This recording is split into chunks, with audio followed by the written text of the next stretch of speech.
услышал азан пятничного намаза, пятничный день, тебе харам работать на любой работе. Какой бы работе ты ни работал, тебе харам работать.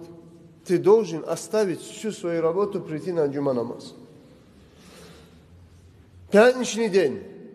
Все люди идут на намаз, а некоторые идут, делать дунья. Сколько машин стоит, и маршрутники, и такси, и другие, и третий, четвертый, и вот здесь вокруг на джума не ходят, на джума намаз не заходят. На джума намаз не заходят. Во время джума намаза в городе движение должно было вообще остановиться, потому что ни один нормальный мусульманин не должен был туда-сюда по городу разъезжать, когда пятничный день, пятничный намаз, уже в мечети слышит азан, он должен был быть в мечети, а не где-то там на улице.